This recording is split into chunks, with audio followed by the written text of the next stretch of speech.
Dans ce journal, on parle également éducation avec la poursuite à Libreville des travaux des administrateurs du programme d'analyse des systèmes éducatifs, le PASSEC.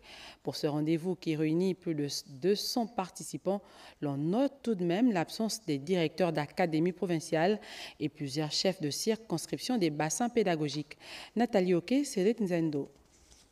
Tous munis de leur tablette électronique, ces enseignants sont formés au maniement de l'outil informatique en vue de la réussite de la collecte des données du PASSEC, le programme d'analyse des systèmes éducatifs, preuve que la digitalisation de l'école gabonaise est en bonne marche. C'est à partir de la tablette, c'est dans la tablette qu'ils vont remplir les formulaires. Les écoles ont été sélectionnées, ils ont été tirés au sort, au hasard, échantillon de 200 écoles. 200 écoles.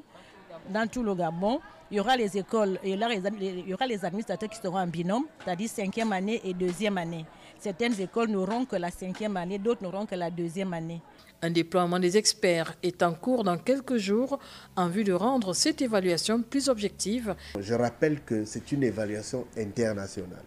Là, nous repartons donc en compétition, on va dire, avec les 22 autres pays pour, n'est-ce pas, voir si nous avons notre système éducatif a évolué ou s'il a régressé, pourquoi et comment améliorer donc la qualité au cas où nous avons régressé. Je rappelle que pour la particularité de l'évaluation du PASSEC 2024, il y aura les élèves de 2e année, donc en mathématiques et en français, les élèves de 5e année en mathématiques et en français, et les élèves de collège. Cette évaluation du système éducatif gabonais consiste à jauger le niveau des élèves, la qualité de l'enseignement, le type d'enseignant, les techniques d'apprentissage.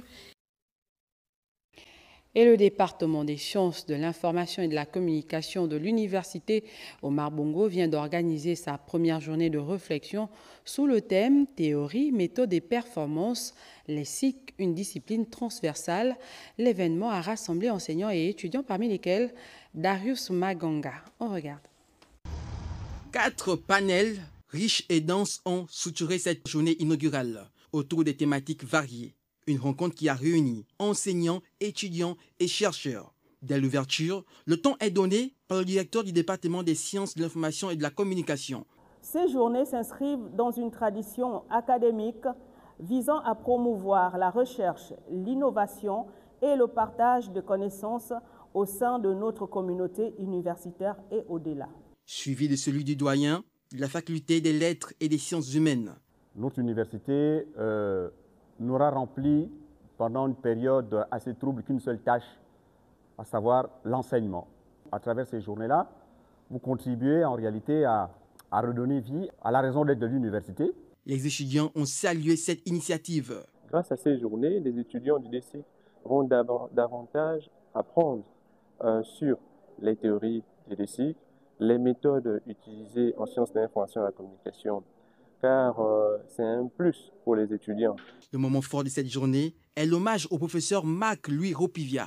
Témoignages et souvenirs ont retracé le parcours d'un homme dont l'engagement académique continue d'inspirer. J'en suis fier, puisque étant géographe, je considère que mon œuvre s'est étendue au-delà de ma discipline en tant que recteur pour pouvoir impulser une dynamique qui permet de construire avec tous les acteurs du département des sciences de l'éducation qui permet de construire ce département.